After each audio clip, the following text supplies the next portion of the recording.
Injil menurut Lukas. Pada video yang pertama, kita menelusuri penjelasan Lukas mengenai Yohanes Pembaptis dan Yesus sebagai penggenapan kisah Israel dan janji Tuhan pada kitab Perjanjian Lama. Di situ kita melihat Yesus memperkenalkan misinya dan membawa kabar baik kerajaan Allah bagi orang-orang miskin di tengah-tengah Israel, orang-orang yang memiliki status sosial rendah dan juga orang-orang yang terbuang. Dan Yesus mengajarkan bahwa kerajaannya adalah membalikkan keadaan, pembalikan dari semua nilai sosial kita. Bagian ini mencapai puncaknya ketika Lukas menunjukkan kepada kita bagaimana Yesus menjadi Musa yang baru, yang membawa pembebasan baru melalui kematiannya di Yerusalem. Jadi sekarang kita masuk pada bagian yang besar di tengah kitab ini, di mana Yesus memimpin Israel yang baru dibentuk ini dalam perjalanan ke Yerusalem. Bagian ini utamanya berisi pengajaran dan perumpamaan Yesus yang diberikan kepada beragam orang yang ditemuinya di sepanjang perjalanan mereka, terutama kepada kelompok murid-muridnya yang semakin bertambah.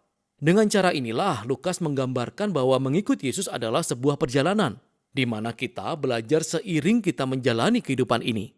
Jadi pertama-tama, Yesus mengundang para murid ke dalam misinya dengan mengutus mereka secara bergelombang mendahuluinya, memberitakan kerajaan Allah. Jadi, menjadi murid sejak dari awal berarti berpartisipasi dalam misi kerajaan Yesus dengan menjadikan misi ini milik kita sendiri.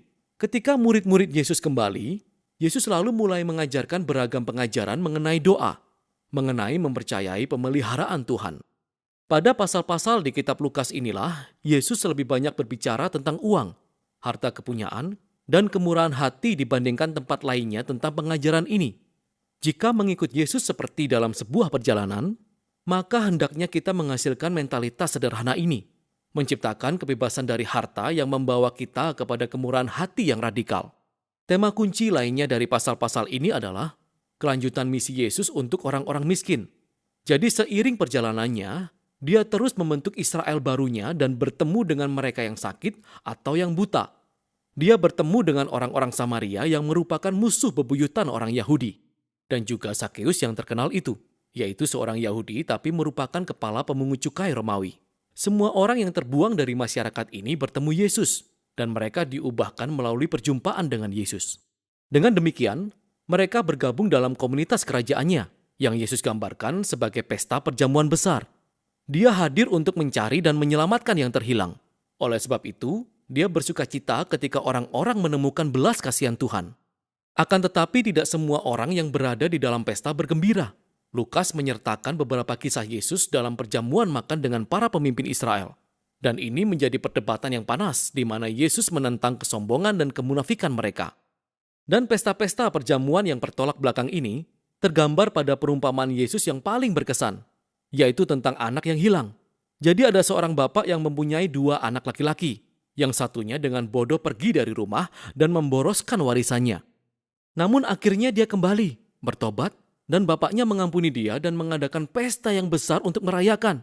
Anakku telah hilang, tapi sekarang telah ditemukan lagi. Akan tetapi anak yang sulung, yang tidak pernah meninggalkan bapaknya, marah dan sakit hati terhadap kemurahan bapaknya kepada anak yang tidak layak itu.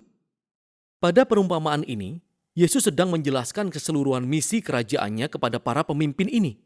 Bagiannya adalah menyatakan penyambutan sukacita Allah bagi semua jenis orang yang masuk dalam keluarganya. Satu-satunya syarat adalah kerendahan hati dan pertobatan.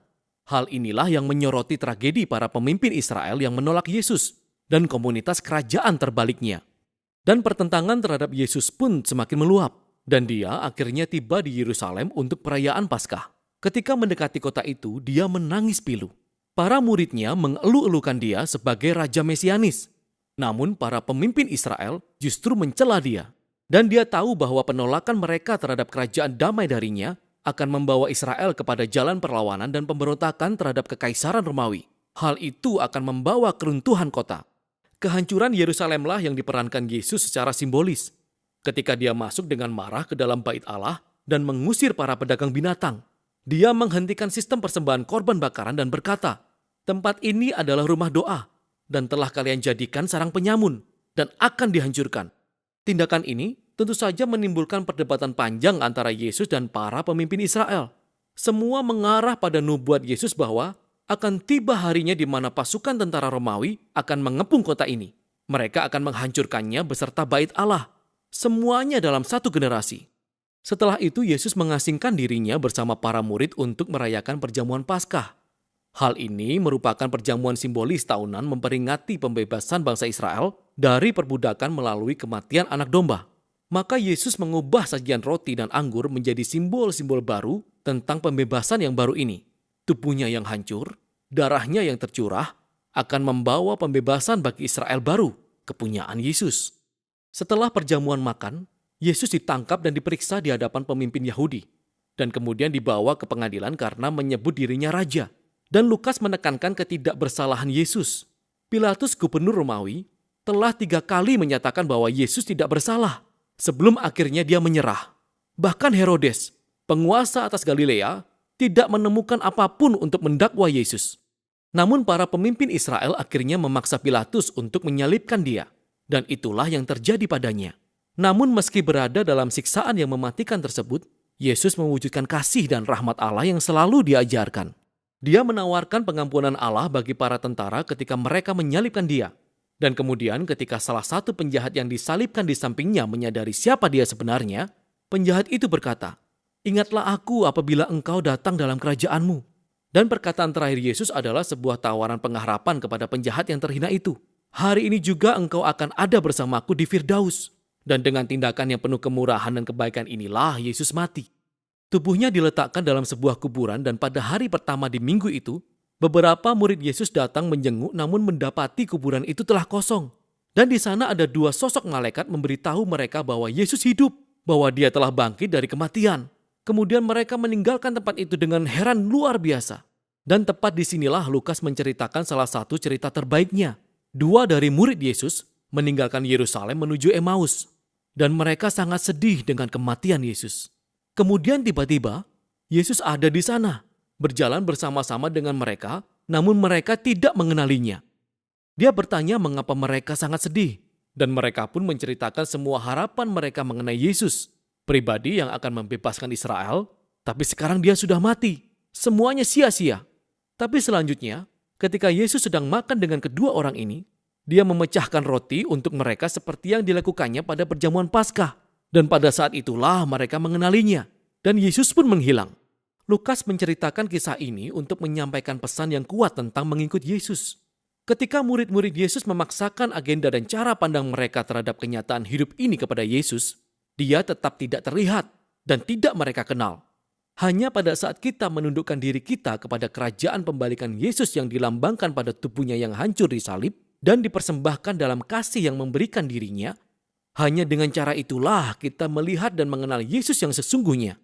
Adegan penutup dalam kitab ini juga merupakan jamuan yang lain, ketika Yesus menampakkan dirinya kepada murid-muridnya dan menjelaskan dengan ayat-ayat dari Perjanjian Lama bahwa semua yang terjadi adalah rencana Allah, bahwa Mesias akan menjadi raja atas Israel dengan cara menderita dan mati untuk dosa-dosa mereka dan mengalahkan kejahatan dengan kebangkitan hidupnya. Jadi sekarang, seperti yang dijanjikan Nabi Simeon di pasal 2, kerajaan Yesus akan bergerak keluar dari Israel, sehingga pengampunan Tuhan dapat diberitakan kepada bangsa-bangsa dan setiap orang diundang untuk mengikut Yesus. Tetapi Yesus berkata kepada murid-muridnya untuk tinggal di Yerusalem sampai mereka diperlengkapi dengan Roh Kudus untuk misi yang baru ini. Dan akhir cerita ini tentu saja membuat kita terus membaca hingga volume kedua dari tulisan Lukas, yaitu Kitab Kisah Para Rasul. Namun untuk sekarang, inilah Injil menurut Kitab Lukas.